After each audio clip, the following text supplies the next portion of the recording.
everybody. Welcome to the Pro Wrestling Hall of Fame. Tonight's topic is superstar Billy Graham, one of the greats of the sport of kings, pro wrestling.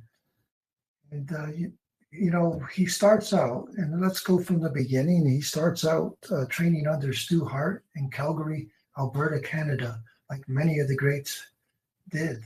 They all went up there and trained in the dungeon up there with Stu Hart.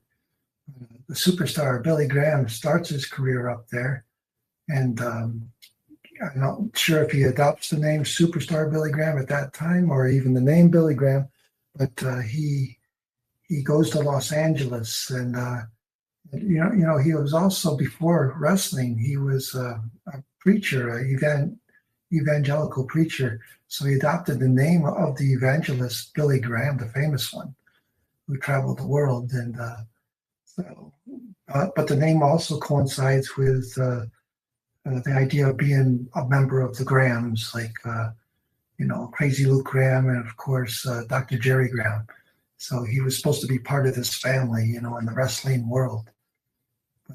So he trains under Stu Hart, and then he goes to Los Angeles and probably wrestles. I'm not sure if Gene LeBell was the promoter at that time in the late '60s, but he goes down there and wrestles the Olympic Auditorium. And then he also, shortly after that, goes into the San Francisco territory, which was run by Roy Schreier, I believe, during that time. And he wrestled in the Cow Palace, and everything. So he had a, really strong career there, and he was in the magazines, and all the magazines, and sometimes I would see these old magazine covers, and in the local store, and then the superstar would be on there, and I didn't even know who he was at the time, but to see those things, I can remember he was one of the figures on those covers, even in the mid '70s. So from California, he goes to Florida, from what I understand, and he wrestles in the NWA under, so many. He wrestles many of the greats, from Jack Briscoe to Dusty Rhodes and Harley Race. Then from there, I think he goes to Amarillo, and he wrestles with the Funks, both Terry Funk and Dory Funk Jr. in the Amarillo territory, and he goes through the Mid-Atlantic, and eventually he finds his way up into the AWA in the mid '70s. And I'm not sure which one came first, but let's see if we can get a better idea of where he was there and all that. Let's see. Let's get the screen up here. Here we go. Yeah, so you can see his travels here, starting up here in Calgary. Well, the map only shows Canada in general, but then goes down to California, and then he finds himself here in Florida. And then, and actually from Florida, it looks like he goes to the AWA next.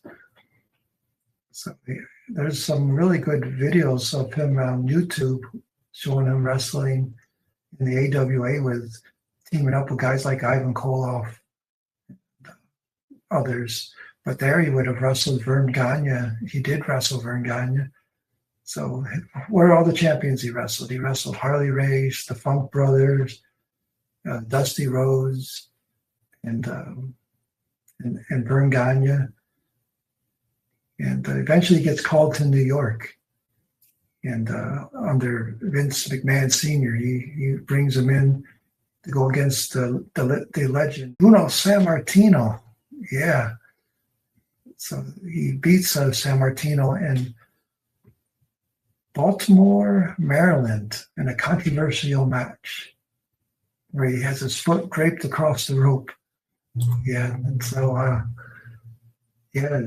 he takes on a lot of the big names there, and the WWF, and everybody from Ivan Putski to you know, of course, Backlund, and loses his title to Backlund, and after about a year there, he starts to drift around shortly after losing the title. And I think he even goes back to Texas short. I've seen him on some Houston wrestling with Paul Bosch down in Houston. So I know he stayed in the business shortly there, and then he disappears. He disappears for like 3 years, and everybody thinks he died or passed away. And about that time, when those rumors are circulating, he suddenly appears, but with a completely new look. The shaved head and the karate outfit, and doing the chop to the throat off the ropes, and nothing like the Superstar Graham of before. And next he shows up initially, I believe, in the Mid-Atlantic region, but and you're starting to see him in the magazines. But all of a sudden, that's where I see him. All of a sudden, he shows up in the WWF on TV, and he during a Bob Backlund match. Backlund's wrestling Sweet Hansen, and Superstar Billy Graham enters the Hamburg Arena and grabs the WWF title off the ringside table, and he starts to smash it. And right in the middle of Bob Backlund's match, and it's quite a dramatic moment, because one of the nicer belts that the WWF had was during the mid-'70s, and Superstar destroys it. He's saying something about if I can't have it, nobody's going to have it. There might have been some truth to that. I mean, the way he felt about losing the title back 3 years prior, or 3 or 4 years prior, and he's quite an iconic character in the world of pro wrestling. And again, watching him and knowing about him in the magazines, and then actually first seeing him for my first time seeing him in the WWF around 1980, with a new look, it was slightly disappointing, but and hearing his voice, wasn't the voice I expected. And to be honest, I think I've seen him because the Mid-Atlantic shows were showing. I'm from New Jersey, so these shows were showing.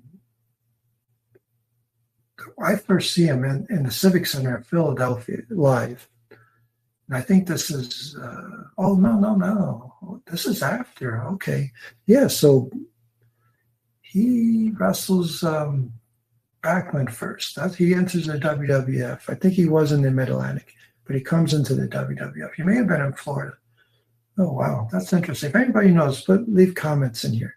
But he ends up in New York, and he destroys the championship belt. And then after his run in the WWF, he goes to the Mid-Atlantic.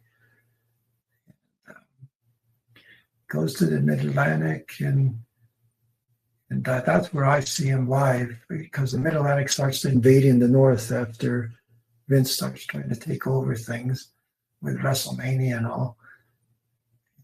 The Superstar ends up, I see him wrestle Brian Adidas in the Civic Center in Philadelphia on a cold winter night. And it's a snowstorm, and we're driving in the snow to the Civic Center, 50 miles.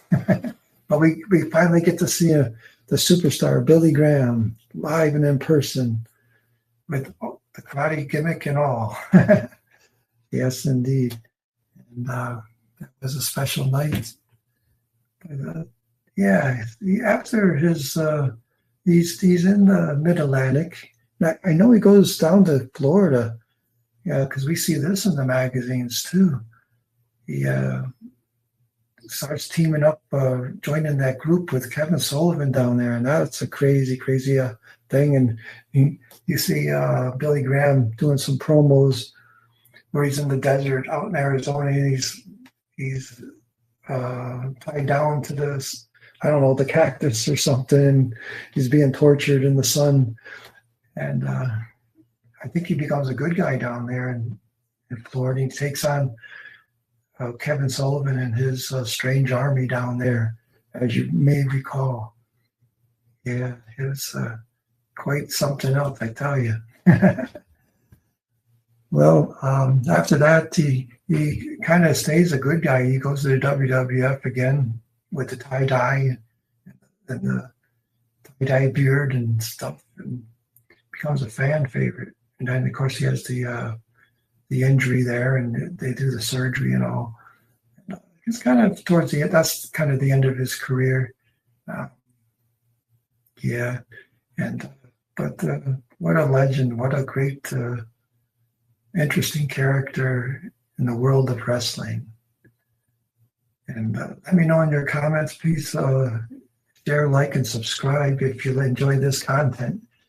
Be sure you tune into the next broadcast because we're going to bring you more legends of the pro wrestling world here at the Pro Wrestling Hall of Fame. Until next time, so long from ringside. We'll see you at the matches, as they say. Okay.